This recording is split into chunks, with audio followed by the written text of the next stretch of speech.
তোমাদের চ্যানেলে তোমাদের স্বাগত জানাই। প্রিয় দশম শ্রেণীর শিক্ষার্থী বন্ধুরা, আশা করি তোমরা ভালো আছো।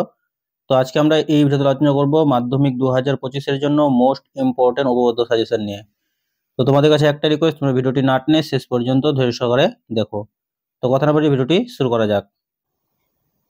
তো দেখো, মাধ্যমিক 2025 উপপাদ্য লাস্ট মিনিট সাজেশন মাত্র দুটি, এর বাইরে একটাও প্রশ্ন আসবে না, ঠিক আছে?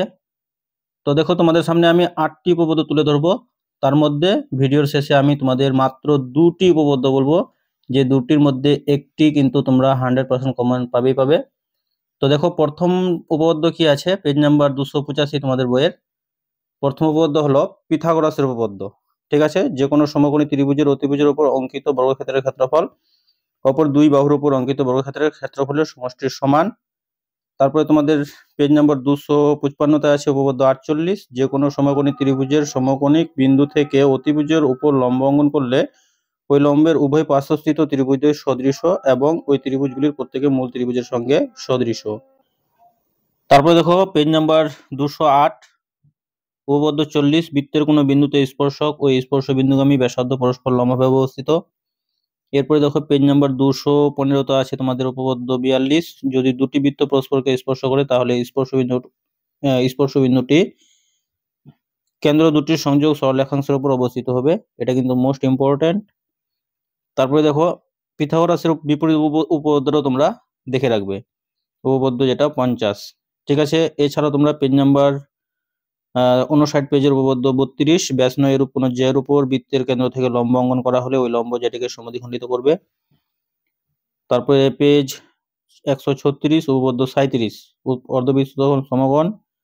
তারপরে দেখো, পেজ 164, উপপাদ্য 38, বৃত্তস্থ চতুর্ভুজের বিপরীত কোণগুলি পরস্পর সম্পূরক। এবার আমি তোমাদের যে দুটি বলেছিলাম, যে দুটি মোস্ট ইম্পর্টেন্ট উপপাদ্য, সেই দুটি এবার তোমাদের দেখাবো। তো দেখো, মোস্ট ইম্পর্টেন্ট উপপাদ্য তোমাদের হলো উপপাদ্য 40, ঠিক আছে? বৃত্তের কোনো বিন্দুতে স্পর্শক ওই স্পর্শ বিন্দুগামী ব্যাসার্ধ পরস্পর লম্বভাবে অবস্থিত। আর উপপাদ্য 42, ঠিক আছে? এই দুটি কিন্তু উপপাদ্য মোস্ট ইম্পর্টেন্ট। তাহলে উপপাদ্য 42 আর উপপাদ্য 40। এছাড়াও তোমরা এই উপপাদ্য 49, যেটা পিথাগোরাসের উপপাদ্য, আর উপপাদ্য 48, এই দুটো উপপাদ্য কিন্তু দেখে রাখবে। তো মোস্ট ইম্পর্টেন্ট কি বললাম তোমাদের, উপপাদ্য 40 আর উপপাদ্য 42, ঠিক আছে? এই দুটো কিন্তু তোমরা ভালো করে একদম প্র্যাকটিস করবে, ঠিক আছে?